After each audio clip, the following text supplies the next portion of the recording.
उत्तराखंड सरकार ने कांवड़ रूट पर दुकानदारों को होटल और ढाबा मालिकों को अपने नाम और पहचान बताने का आदेश दिया था, जिसका असर साफ दिखने लग गया है। हरिद्वार में प्रशासन की कार्रवाई के बाद ढाबा मालिकों ने अपने नाम के बोर्ड्स भी लगा दिए हैं।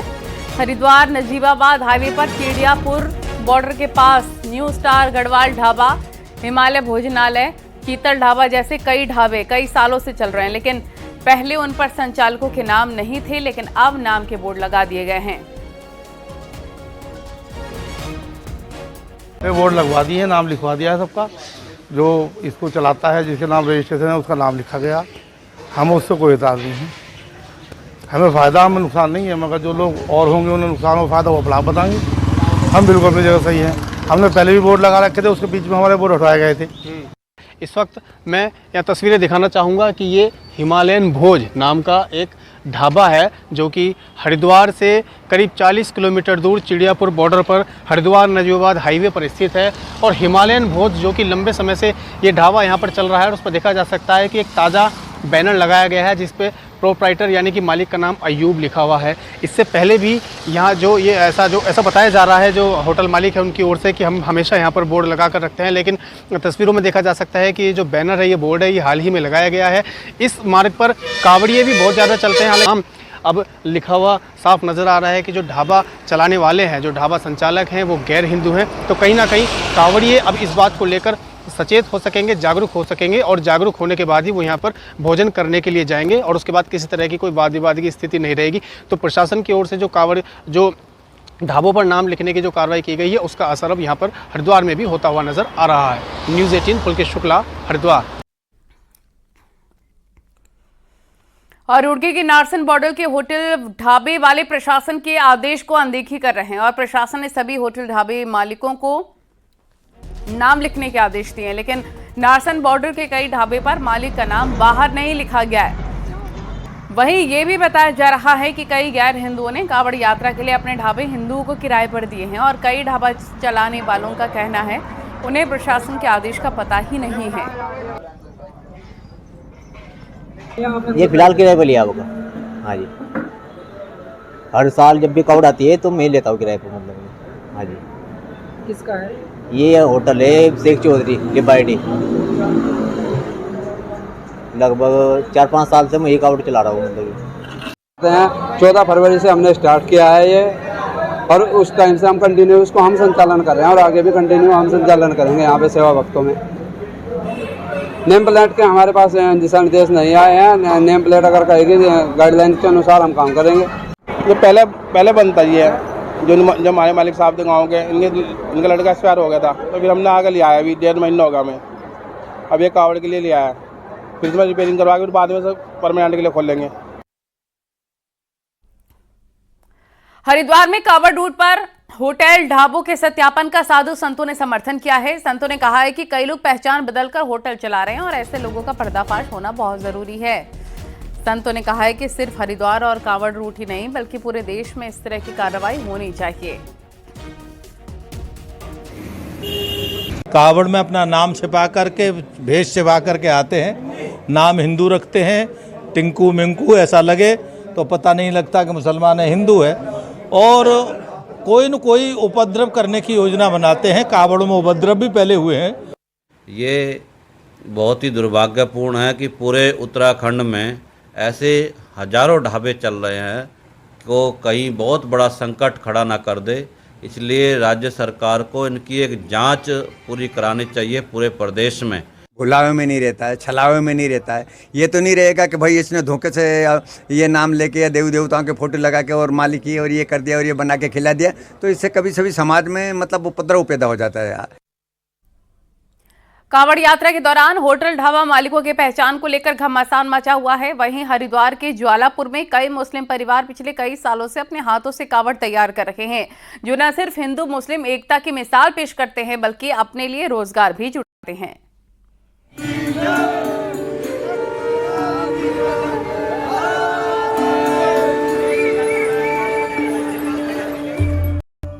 धर्मनगरी हरिद्वार में सावन की कांवड़ ले जाने के लिए कांवड़िए पहुंचने शुरू हो गए हैं। शिव भक्त कांवड़िए हरिद्वार पहुंचकर यहां से कांवड़ का सामान खरीदते हैं और फिर उसे तैयार कर गंगाजल भरकर अपने गांव को रवाना होते हैं।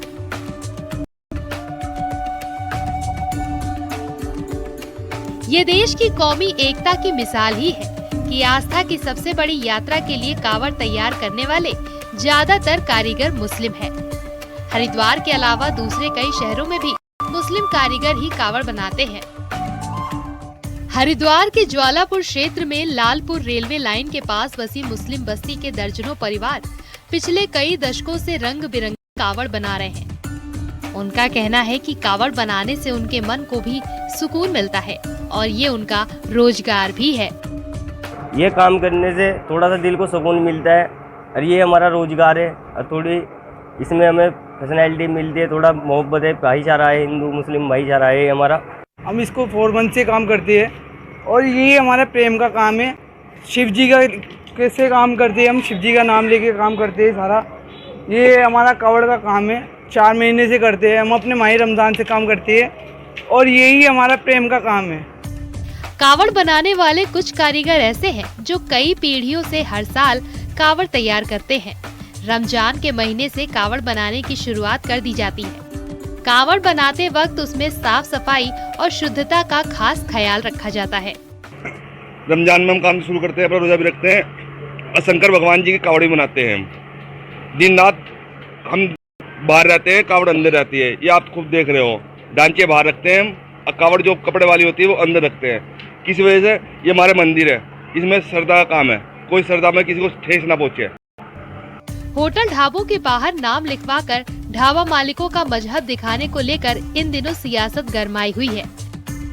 राजनीतिक दल अपना अपना सियासी नफा नुकसान देखकर बयानबाजी कर रहे हैं। इस बीच हरिद्वार के ज्वालापुर में कावड़ के ये कारीगर हिंदू मुस्लिम और कौमी एकता की सच्ची मिसाल पेश कर रहे हैं। न्यूज़ 18 के लिए हरिद्वार से पुलकित शुक्ला की रिपोर्ट।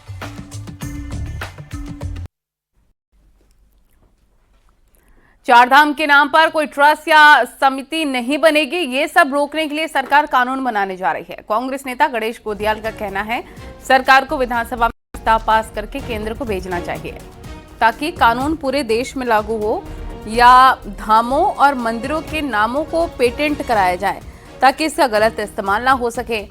मुख्यमंत्री पुष्कर सिंह धामी ने फिर कहा है कि सरकार इसको लेकर कानून बनाने जा रही है और फिर दूसरे राज्यों को इसके बारे में बताया जाएगा। इसके लिए हमारी सरकार यहाँ पर प्रस्ताव लाए कि विधानसभा में हम प्रस्ताव बनाएंगे, प्रस्ताव तैयार करेंगे, प्रस्ताव पास करेंगे और वो प्रस्ताव केंद्र को जाए। भारत की संसद एक कानून बनाए जिससे कि केदारनाथ, बद्रीनाथ या अन्य कोई मंदिर जो जिसके नाम की पूंजी है वो दूसरे उसका दुरुपयोग न कर सके, ऐसा कानून बनना चाहिए। इसके अलावा अगर केंद्र की सरकार ऐसा नहीं करती है तो हमारे पास पेटेंट का रास्ता है कि हम इन नामों को पेटेंट करें कि दूसरा इन नामों का प्रयोग न कर सके। जो कानूनी प्रावधान है वो हमने राज्य के अंदर कर दिया है और हम सभी राज्यों को लिखेंगे इसके लिए। चारधाम के मंदिरों के नाम का गलत इस्तेमाल ना हो, इसके लिए कानून बनेगा। लेकिन इसी बहस में अब पूर्व मुख्यमंत्री हरीश रावत का एक नया पॉइंट आया है। हरीश रावत ने कहा कि क्या अब गंगा देवी, केदार सिंह, बद्री प्रसाद जैसे लोगों पर भी केस दर्ज होगा जिनके माता पिता ने भगवान के नाम पर अपने बच्चों का नाम रखा है? देखिए रिपोर्ट।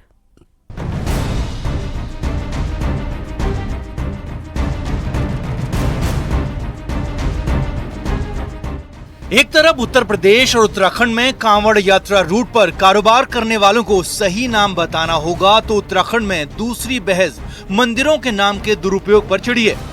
दिल्ली और तेलंगाना के बाद कहीं उत्तराखंड के मठ मंदिरों के नाम का गलत इस्तेमाल ना हो, सरकार इस पर कानून बना रही है। लेकिन इसी बहस में पूर्व मुख्यमंत्री हरीश रावत ने नया मुद्दा जोड़ दिया है। हरीश रावत के मुताबिक देवभूमि और देश में बीजेपी जिस तरह नाम और धाम का खेल खेल रही है, ये बीजेपी अति कर रही है। हरीश रावत ने कहा कि इसका मतलब ये है कि जब उत्तराखंड में कानून लागू होगा तो उन लोगों पर क्या बीजेपी केस दर्ज करेगी जिनके नाम चारधाम मंदिरों और भगवान के नाम पर हैं। मसलन गंगा देवी, बद्री प्रसाद, केदार सिंह, शिव सिंह, जमुना देवी पर क्या केस दर्ज होगा या नाम की वजह से इन्हें हथकड़ी पहनाई जाएगी? केदार धाम, बद्रीनाथ धाम, क्योंकि ये शंकराचार्य, आदि गुरु शंकराचार्य ने हमको दिया है, तो वो राइट किसी और को नहीं दिया जा सकता है, उसको पुष्कर धामी जी या हरीश रावत नहीं ले सकते हैं। तो वहां तक ठीक है, मगर नाम नहीं होगा। केदार सिंह नाम कैसे बदल देगी, जिस माँ ने केदार अपने बेटे का नाम रखा है। गणेश गोदियाल, गणेश नाम इसलिए रखा कि गणेश का स्मरण कर ले करके है। यमुना रख दिया तो उसको हथकड़ी पहना दोगे क्या? गंगा रख दिया तो उसको हथकड़ी पहना दोगे? या गंगा सिंह को क्या करोगे, तो मुकदमा कर दोगे? तो ये सोचने की बात है। केदार सिंह में मुकदमा कर दोगे, बद्रीदत्त पे क्या करोगे, मुकदमा कर दोगे? मामला भगवान के नाम पर लोगों से जुड़ा हुआ है और ऐसे में केस दर्ज होने को लेकर कांग्रेस नेता हरीश रावत ने सवाल पूछा तो बीजेपी ने इसे कांग्रेस की गलत राजनीति बता दिया और भगवान के नामों पर इस तरह से बात को भद्दा मजाक करार दिया। मैं कहता हूं कि कम से कम ऐसे लोगों को इतना तो समझना चाहिए कि क्या हम किस तरह से जो है कि ऐसे शब्दों का प्रयोग कर करके हम पवित्र केदार धाम को, पवित्र गंगोत्री धाम को एक मतलब इस तरह से ले जा रहे हैं कि जैसे एक मजाक जैसा हो रहा है। बात और बहस दिल्ली में केदारनाथ धाम के निर्माण से शुरू हुई, जो अब गंगा देवी, केदार सिंह, बद्री प्रसाद और जमुना देवी के नाम तक पहुंच चुकी है। और ऐसे नाम वालों पर कानून क्या कार्रवाई करेगा, ये सवाल छेड़कर पूर्व सीएम हरीश रावत ने बहस को नया मोड़ दे दिया है। देहरादून से न्यूज़ 18 के लिए दीपांकर भट्ट की रिपोर्ट।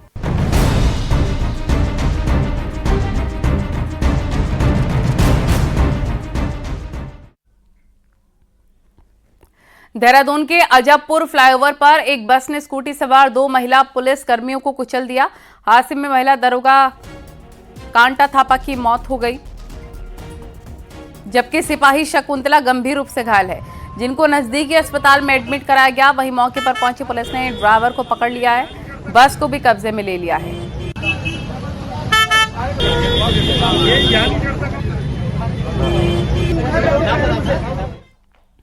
बागेश्वर से रेस्क्यू की शानदार खबर है। यहां फायर ब्रिगेड ने खाई में फंसी 2 गायों को सकुशल निकाल लिया है। हालांकि इस दौरान दमकल कर्मियों को काफी दिक्कतें आई, लेकिन परेशानी के बावजूद मुश्किल से खाई से गाय को बाहर निकाला है। इसके लिए पहले दमकल कर्मी खुद भी खाई के अंदर गए, गायों को रस्सी से बांधा और उसके बाद रेस्क्यू अभियान चलाया है। दोनों गायों को बाहर निकाला गया है। आराम से सिर लगेगा, आराम से लगेगा।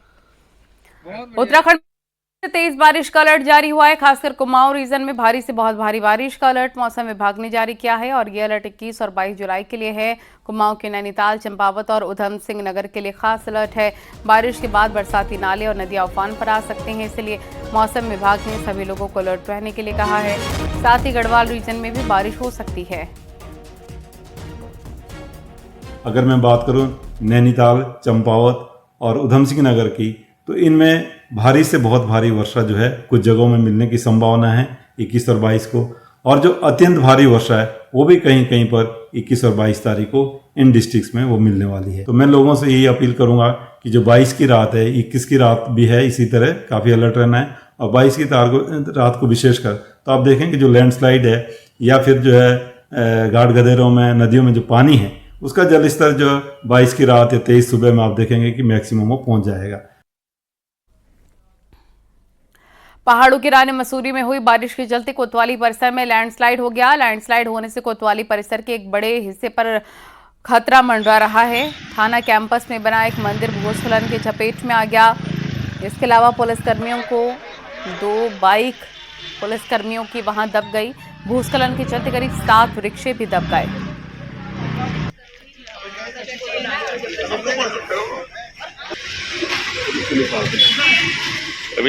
बागेश्वर के कपकोट में बारिश मुसीबत बन गई है। यहाँ पर राती केटी गांव में बारिश के बाद कई घरों में मलबा घुस गया। 3 घरों में पानी से नुकसान हुआ है। साथ ही बोर बलड़ा गांव में तेज बारिश के बाद नुकसान हुआ। कपकोट में 12 सड़कें मलबा आने से बंद हैं, जिसकी वजह से लोगों को दिक्कतों का सामना करना पड़ रहा है।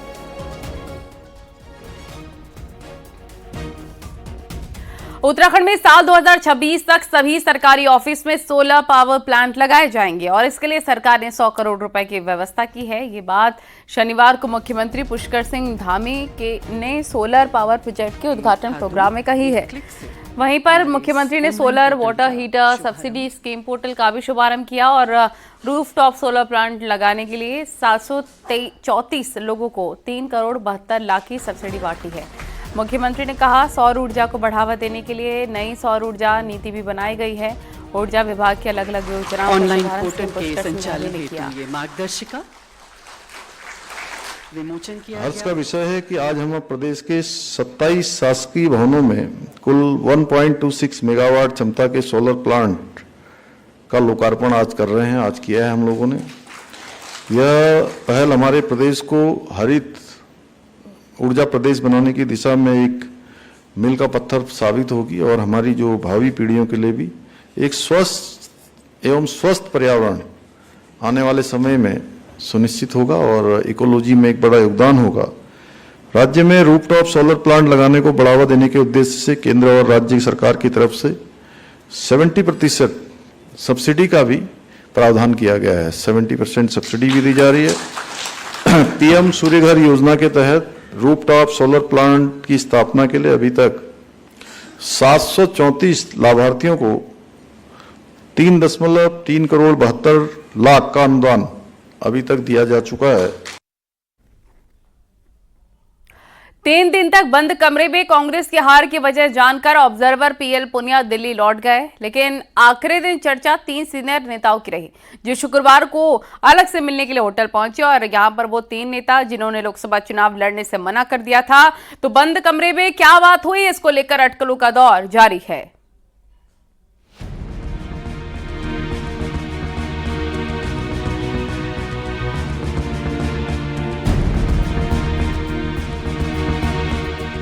उत्तराखंड में कांग्रेस लोकसभा चुनाव क्यों हार गई? 3 दिन देहरादून में बिताकर और एक एक नेता से मिलकर ऑब्जर्वर पीएल पुनिया दिल्ली लौट गए, लेकिन हार की समीक्षा के आखिरी दिन कांग्रेस ऑफिस में चर्चा 3 नेताओं की मुलाकात की रही।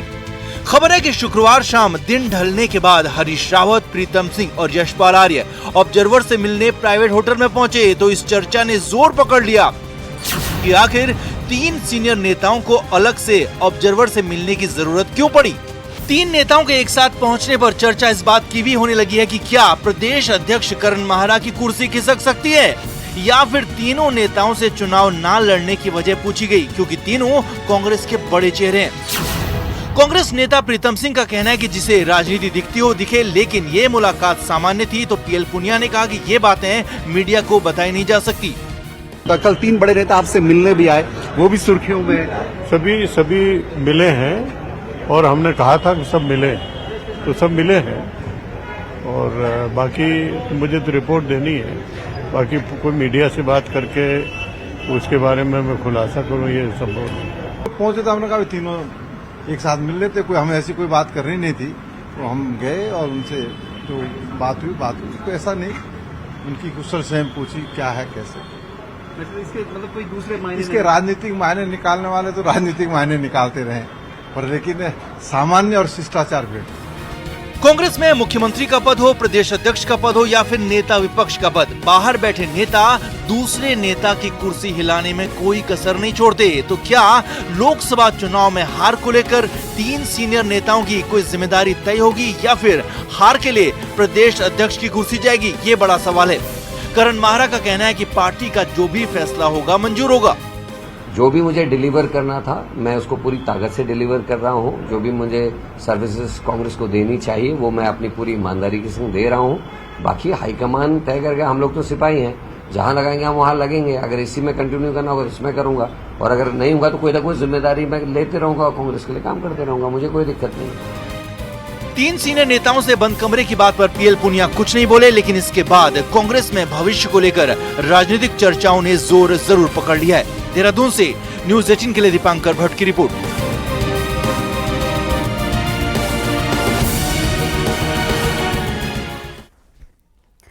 तो कांग्रेस में हार की समीक्षा के आखिरी दिन ऑब्जर्वर पीएल पुनिया ने सीनियर नेताओं और महिला कांग्रेस, युवा कांग्रेस, एनएसयूआई के प्रदेश अध्यक्ष भी शामिल हुए। महिला प्रदेश अध्यक्ष ज्योति रौतेला का कहना है कि जरूरत है महिलाओं को साथ जोड़ा जाए, क्योंकि कांग्रेस को पिछले कुछ चुनावों में बड़ा नुकसान महिला वोटर्स की वजह से हुआ है और बूथ लेवल तक महिलाओं को जोड़ रहना होगा। लेवल पे भी कांग्रेस की महिला की टीम का गठन करेंगे। हमने शुरुआत भी करी इसकी, तो उसके लिए हम लोगों को पूरे लीडर्स की मदद चाहिए होगी। और हम लोगों ने अपनी जो भी बात थी किस तरीके से उस चीज को कर सकते हैं उनको डिस्कस किया।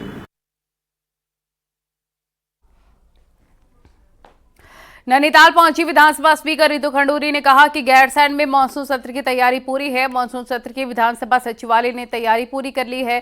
गैरसैंण में राजधानी के मुद्दे पर रितु खंडूरी ने कहा वहां सुविधाएं की जा रही हैं।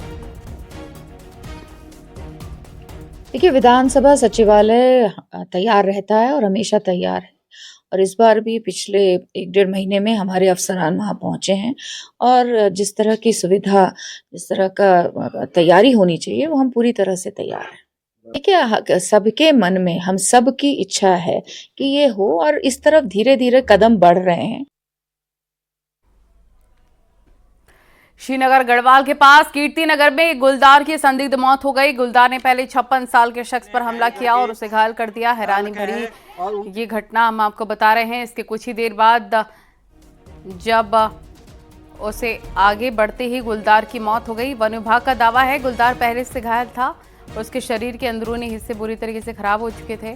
अब गुलदार की मौत की पूरी वजह के लिए पोस्टमार्टम रिपोर्ट का इंतजार किया जा रहा है, जबकि हमले में घायल शख्स अब पूरी तरह से ठीक है।